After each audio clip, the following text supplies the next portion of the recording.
The patrol cruiser Varric's Pride was not built for glory. It was a dull wedge of alloy and fuel tanks, one of the Empire's countless border pickets meant to intercept smugglers, refugees, and the occasional drifting wreck. Its crew, scales, fur, and mandibles of every lesser species loyal to the Empire, ran their shifts like clockwork, rehearsing the same boredom every day. That was why, when sensors snagged an anomaly, a small Earth vessel limping near the trade lanes, half the bridge thought it must be a mistake. Humans did not usually drift this far from their cradle world without warships swarming around them. The captain, a lizard-skinned centauri named Graxel, flicked his forked tongue in amusement. Bring it aboard. If it is contraband, we confiscate. If it is livestock, we cage. If it is humans, we parade them. The crew chuckled, though some shifted uneasily. Stories about humans were plentiful, but contradictory. Some told of fragile bipeds weeping over spilt beverages, prone to collapsing in odd climates. Others whispered of predators clever enough to fool entire fleets. Most chose to believe the first version. The boarding teams found no soldiers, no arsenal, not even working engines. Just a family, 3 women and 5 children, ranging from toddling size to lanky adolescence. When they were herded into the brig's center chamber, silence rippled across the guards. The eldest woman, white-haired, wrinkles mapped into her face like carved rivers, sat with her back impossibly straight. She wore a knitted shawl, incongruous against cold steel, her hands still moving with needle and thread as if this were a hearth rather than a prison. Beside her was a younger woman, perhaps in her 30s, with tired eyes and an infant perched against her hip. Her other hand clutched 2 more children close, one whispering into her sleeve, the other gazing wide-eyed at the alien lights.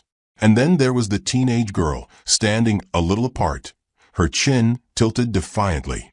She said nothing, but her gaze weighed on each guard as if she were the one judging them. The children, oddly, were calm. They did not shriek or claw. Instead, they whispered in English, too soft for most aliens to parse, about bedtime, about stories, about whether Papa would be mad. The guards exchanged puzzled looks. This was not terror. It was disturbingly routine. Captain Graxel strutted into the chamber, cape dragging. You are property of the Empire. Kneel. The grandmother did not. She finished a stitch, tied it, and only then looked up. My knees are not for you. Several guards hissed at the insolence. Graxel let out a bark of laughter. Stubborn little bone creatures. How quaint. The younger woman pressed the infant tighter to her chest, but did not beg.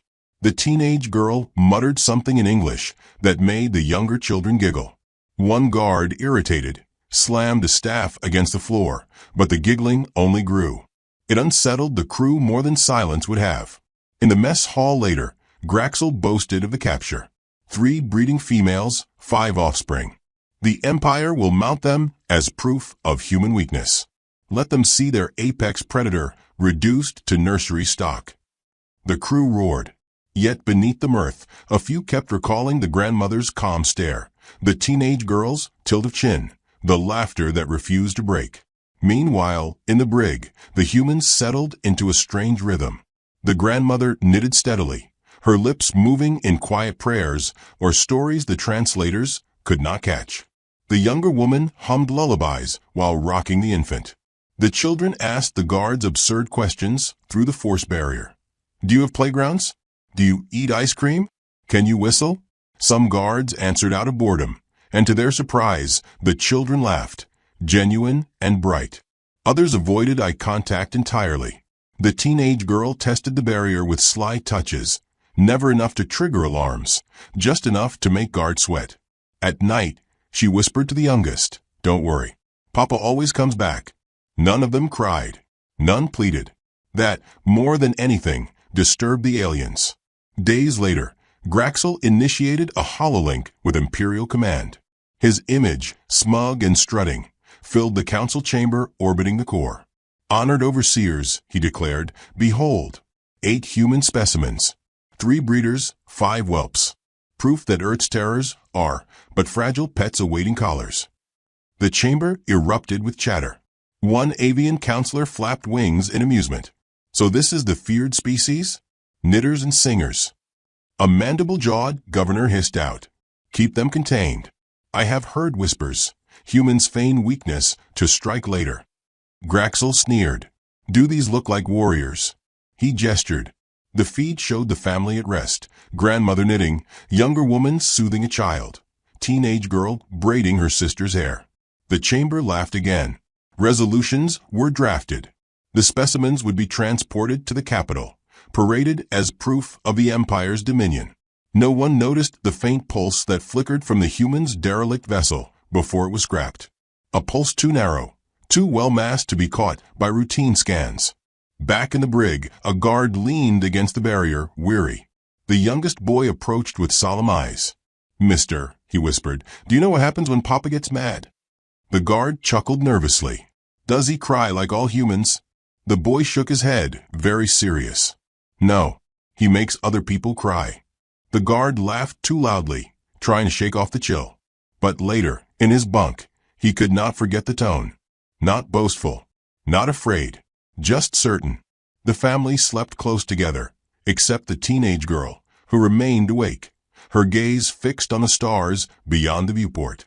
She hummed a tune no alien knew, the kind of tune soldiers once marched to. On the cruiser's bridge, Graxel recorded his report. The humans are docile. Their terror is obvious. They will serve well as living proof of the Empire's superiority. He ended with a chuckle, convinced history had been written. But history had, in fact, been triggered. Far across the void, deep within a command carrier cloaked in silence, instruments blinked awake. Codes recognized. Locations locked. And in the shadows of that carrier, a man rose from his seat. He did not rage. He did not curse. He only adjusted the cuffs of his uniform, eyes cold as winter. General Marcus Hale had just received the message. The galaxy knew him by many names. The Varan tribes called him Blood Sun Strategist. The Corps named him Winter, without end. In Earth's own records, he was simply General Marcus Hale, decorated tactician, architect of campaigns that broke 3 incursions and made admirals whisper of humanity's uncanny ruthlessness. But to 8 people locked in the brig of Varric's Pride, he was only Papa. When the coded pulse reached him aboard the stealth carrier Resolute, Marcus Hale did not shout. He never did. He merely lifted his eyes from the report he was annotating, exhaled slowly, and closed the file. Those around him, young officers still learning the man's rhythms, fell quiet at once. Status. His voice was level, almost gentle. Signals confirmed. The cruiser had his family. Coordinates triangulated. For the span of a heartbeat, only silence filled the command deck. Then Hale smiled. It was not a pleasant smile. It was the sort that made veterans shift uneasily, because it looked so polite, like a man welcoming guests to dinner, knowing the knives had already been sharpened. "Inform Fleet Command I will require no reinforcements," he said calmly. "This is a family matter." His staff exchanged uneasy glances, but none dared contradict. They had seen what happened when Marcus Hale pursued family matters. Meanwhile, aboard Varric's Pride, Captain Graxel basked in his glory. His broadcasts echoed across the Empire, replayed in taverns and strategy halls. Humans are fragile, their apex predator claim exaggerated. Behold their breeders and whelps. The human family remained infuriatingly calm. The grandmother continued knitting, clicking her needles with a rhythm that grated on nerves. The young mother soothed her infant with lullabies the translators rendered into nonsense phrases about stars and rivers. The children played games against the force barrier, laughing when the guard scowled. It was the teenage girl, though, who caused the most disquiet. She asked questions with a measured curiosity, each one deceptively simple. How many soldiers guard this deck? How often do you change shifts? Do you always carry weapons in your left claw? Guards dismissed her as insolent until they realized, too late, that she remembered every answer. In the Imperial Council chamber, debates unfolded. "We should display them publicly," croaked one avian governor. "Let their frailty demoralize their kind." "They are bait," warned the mandible-jawed counselor again. "Humans play long games." "Ridiculous," Graxel snorted over HoloLink. "They are harmless." He glanced back toward the brig, where a child was teaching a guard to whistle through the barrier. See? Pets. The council laughed. Even so, a note of unease stirred beneath. Far from their laughter, Hale's fleet ghosted into motion.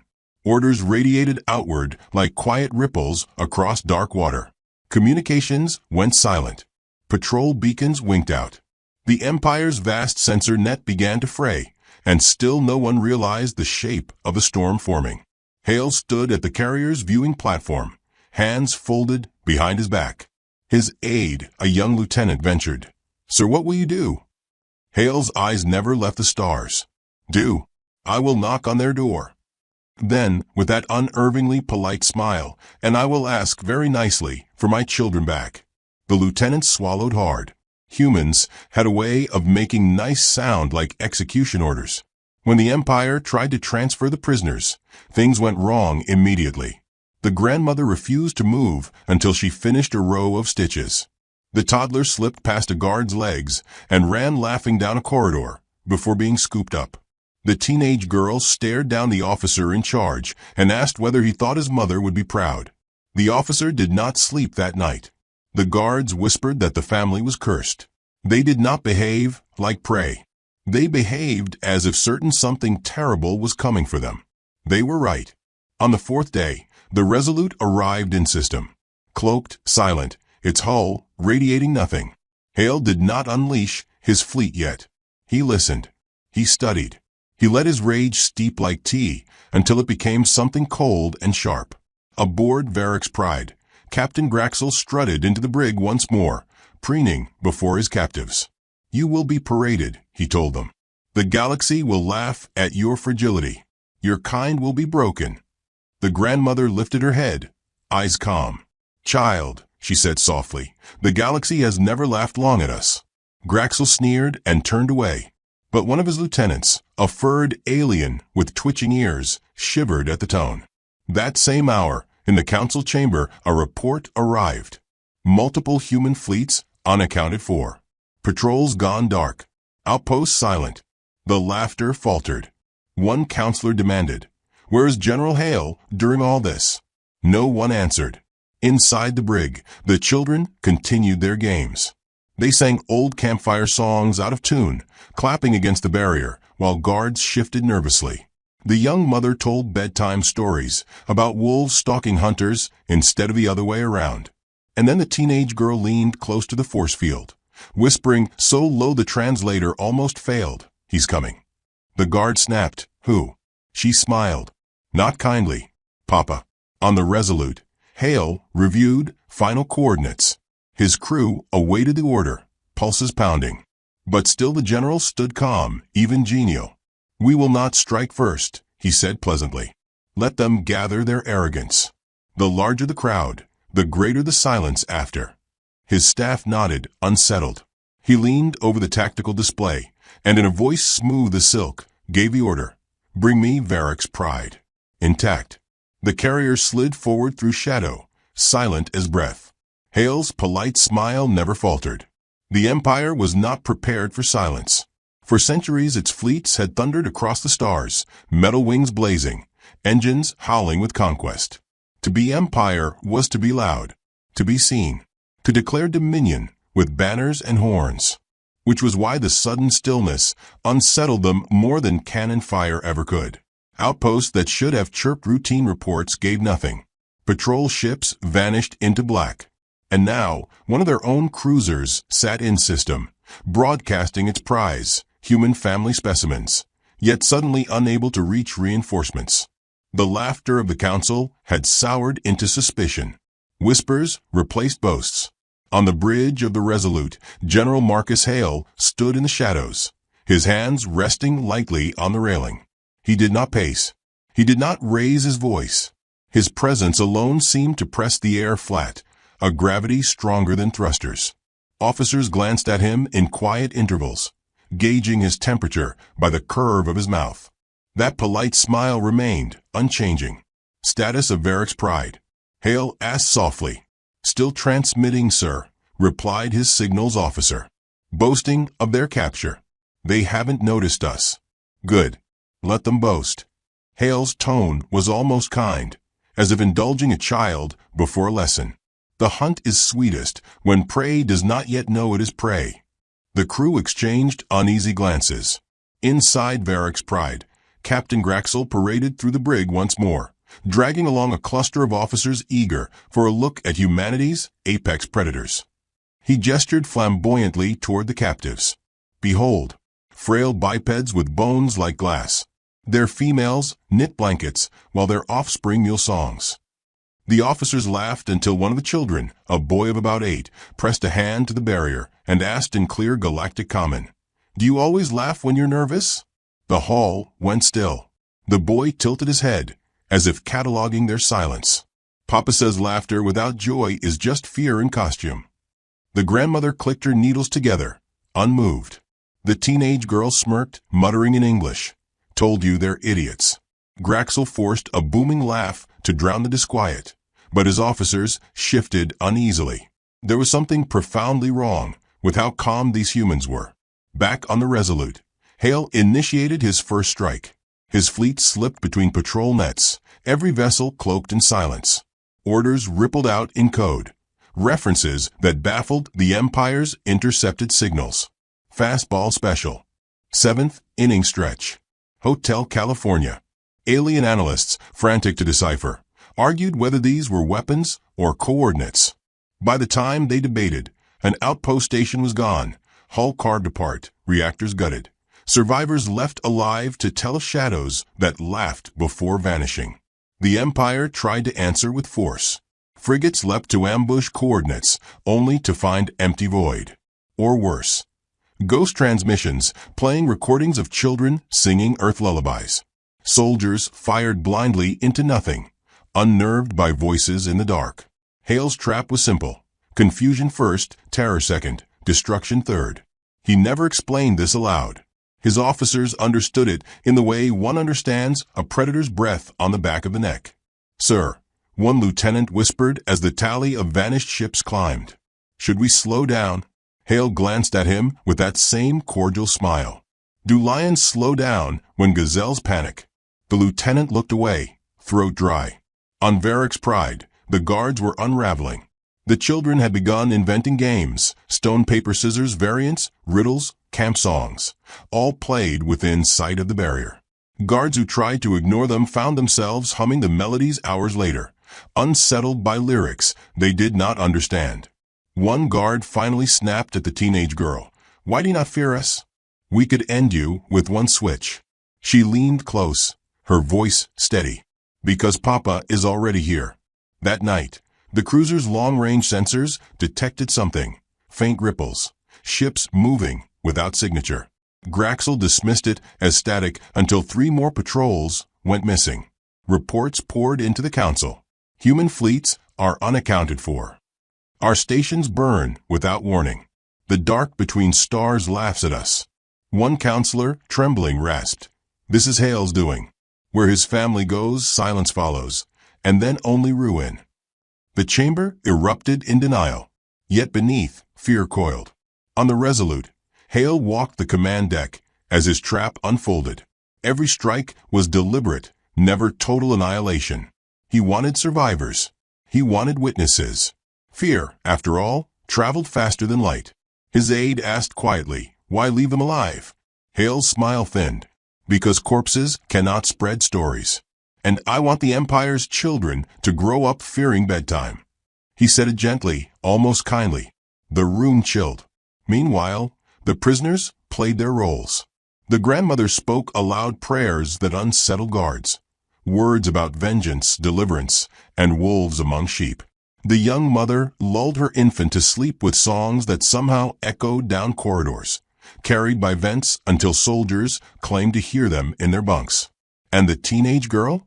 She listened. She mapped footsteps, counted rotations, memorized codes whispered too close to the barrier. Her quiet smile became a mirror of her father's. The breaking point came when an Imperial cruiser tried to transfer them to the capital. Mid-jump, their escort vanished. No explosion, no debris, just silence. The ship screamed across channels for aid.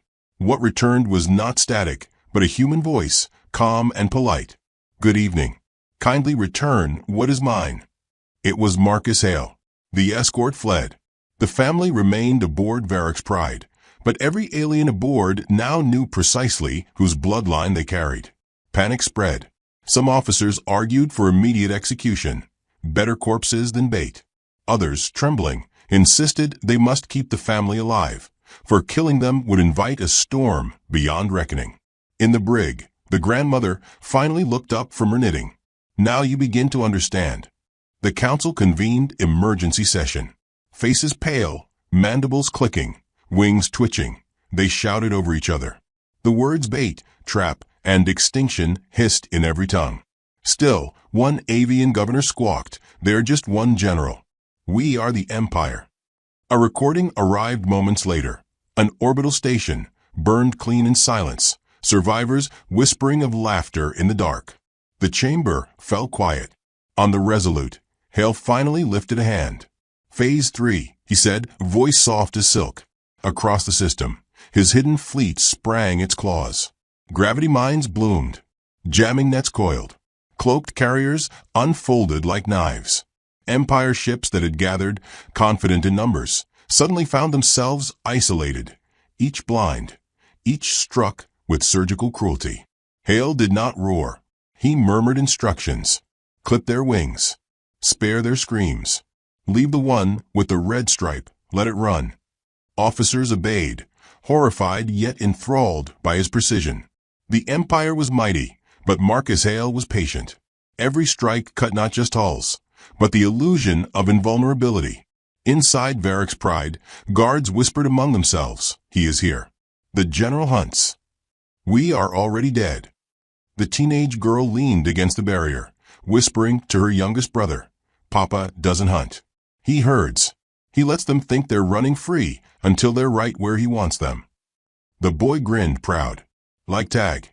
"Exactly." The grandmother tied off her knitting with a sharp tug, as if sealing fate with yarn. On the bridge, Graxel finally dropped his swagger. He barked at his crew, demanded reinforcements, but his messages found only silence. Then, chillingly, one channel opened, broadcast on every deck speaker. Marcus Hale's voice, calm, courteous, unmistakable. "Captain Graxel, thank you for entertaining my children. I'll relieve you of the burden shortly." Every scale on Graxel's body froze. The crew stared in horror at their captain. And, in the brig, the humans smiled for the first time. Captain Graxel had always believed fear belonged to others. He had dished it out across frontier colonies, laughed at trembling prisoners, strutted in chambers where lesser species bent the knee. Yet now, on the bridge of Varric's Pride, his talons rattled against the console. The humans in his brig had not begged. The general hunting him had not threatened. And somehow that was worse than any storm of missiles. The crew waited for orders, wide-eyed, claws twitching. The hull creaked under stress, as if the ship itself sensed it was prey. Graxel bellowed to mask his dread. "Arm every cannon. Call for reinforcements. We will not be made fools by one human." But even as he roared, his comm screens flickered. Static melted into a face. Marcus Hale's face. Calm, faintly lit by the glow of a tactical display, his eyes steady as ice. "Captain," Hale said politely, "you've entertained my children well. But playtime is over." Graxel snarled, trying to recover his swagger. "You dare show your face? This is the heart of the Empire. You are outnumbered, outgunned, and already surrounded." Hale's smile didn't waver. Surrounded? Yes. Outnumbered? Certainly. Outgunned. He paused, tilting his head. "I think you'll find the calculus misleading." Before Graxel could respond, the stars outside shifted. Shadows unfolded.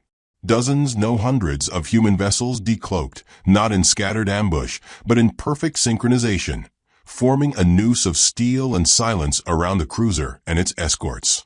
The bridge fell deathly quiet. One ensign whimpered. Hale's voice remained level. "You have something of mine. Return them, and perhaps only your pride dies tonight."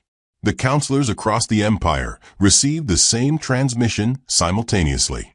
Every hall that had mocked humans now stared at the image of Marcus Hale, speaking softly while an armada appeared from nowhere. Their laughter curdled into terror. In the brig, the children beamed when Hale's voice echoed through the ship. The toddler clapped, crowing, "Papa." The teenage girl whispered, "I told you." The grandmother folded her knitting with finality, as if setting down the last piece of evidence before judgment. Graxel scrambled for strategy. "Form up. Fire at will." The first salvo lit the void and died in silence. Hale's fleet absorbed, deflected, and countered with surgical grace. Human vessels moved like dancers in a lethal ballet, each motion rehearsed, every thrust a cut. Empire escorts exploded one by one, not in glorious fireballs, but in sharp, efficient ruptures, each recorded and transmitted to the others, still waiting in ignorance. Hale never raised his voice. He gave commands as if reciting recipes. Slice their starboard. Leave their escape pods. Drop mines here, here, and here. Every word tore the Empire wider open. The council shrieked. Some demanded negotiation. Others called for extermination of the prisoners. Yet none dared lift the final order, for the truth gnawed at them. Kill the family. And Hale would not stop at fleets. He would grind planets into ash. Back aboard Varick's Pride, panic consumed the crew. One officer lunged toward the command console, shrieking, "Release them. Release the humans before we all." He never finished. Graxel struck him down, desperate to preserve some illusion of control. But even as the body crumpled, the crew saw the truth. Their captain feared more than they did. Then came the moment Hale had been waiting for. His ships herded the enemy vessels closer, weaving invisible nets. Gravity mines flared awake. Cyber snares wrapped communications. The Empire's proud fleet clustered tighter and tighter around Varick's Pride. Unaware, they were aligning exactly where Hale wanted them. The trap closed. "Now," Hale said gently. The void erupted. Mines detonated in sequence, ripping apart formations. Cloak bombers struck from shadows, crippling engines. Hackers shredded NAV systems, feeding false star maps, until cruisers collided with their own escorts. The Grand Imperial Fleet, the one gathered to showcase humanity's fragility, dissolved into chaos in less than 5 minutes. On the bridge of Varick's Pride, Graxel collapsed against his chair, eyes wide. This cannot be." Hale's face reappeared on the screen, still calm, still polite. "This is mercy, Captain. I am giving you a chance to end it. Open your brig. Release my family. Live to tell your grandchildren why humans must never be provoked again." Silence pressed heavy. Around Graxel, officers muttered, trembled, pleaded. Finally, the teenage girl's voice carried faintly through the comms, calm as her father's. "Papa, they won't. They think mercy is weakness." Hale inclined his head. "Quite right." Then his smile vanished. "End it." The human fleet obeyed with surgical precision. Engines flared. Cannons sang. The Empire's proud ships fell like dominoes. Graxel's console sparked, alarms shrieking as systems collapsed. Fire tore across decks. The brig's barrier sputtered, faltered, and dropped. The grandmother stood first, folding her shawl over her arm with regal grace. "Come, children. Time to go home." Guards backed away, some dropping weapons outright. The young mother gathered the infant, her other children clinging to her skirts.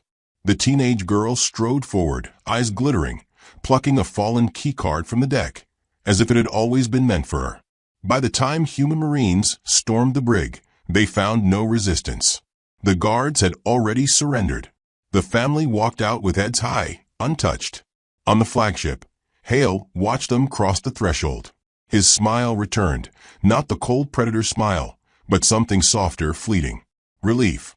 Then, once again, the steel slid over his features. He turned back to Graxel, whose image now trembled on the screen. Smoke coiled behind him, alarms screaming. "Please," Graxel rasped. "Spare us. We did not know." Hale's gaze was unblinking. That is precisely the problem.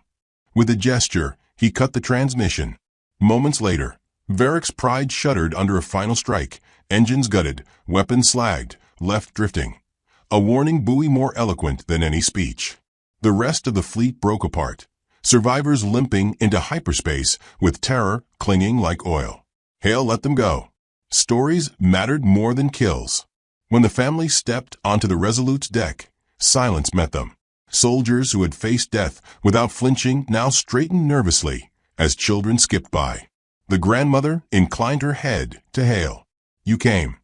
"Always," he said simply. The young mother let out a trembling breath, tears she had never shed in captivity finally breaking free. The teenage girl stood taller, eyes proud, a mirror of him. Hale crouched to scoop the toddler into his arms. The child nestled against his shoulder, unconcerned by the war burning outside. For the first time in days, Hale's voice gentled. "You did well, little one." The boy whispered, "We told him you'd come." "Yes," Hale murmured. His eyes lifted toward the viewport, where wreckage drifted in silent testimony. And now the galaxy will tell itself the same. The council chamber received its last transmission hours later. Marcus Hale stood before a backdrop of captured wreckage, his family safe behind him. He did not shout nor boast. His tone was cordial, almost courteous. "You paraded my wife, my children, my mother as trophies. You believed their calm meant weakness. You mistook our silence for submission. Tonight you've learned otherwise. Humans smile because teeth are a warning. We forgive until we don't. And once we hunt, there is no return." He paused, eyes narrowing with finality. "This is not vengeance for my family. This is education. Consider yourselves taught." The feed cut. Across the galaxy, no one laughed. Back on the Resolute, as the fires of battle cooled, Hale stood alone at the viewing deck. His children slept. His officers worked in hushed tones. He pressed one hand against the glass, watching the stars glimmer cold and endless. The trap had worked. The empire was broken. His family was safe. Yet the silence afterward weighed heavy, a promise that more storms would come. Behind him, the teenage girl approached quietly. "Papa." "Yes." Was this the last one? He looked at her, the mirror of his own resolve, the steel wrapped in innocence, and answered with the only truth he could give. "No. It is only the beginning."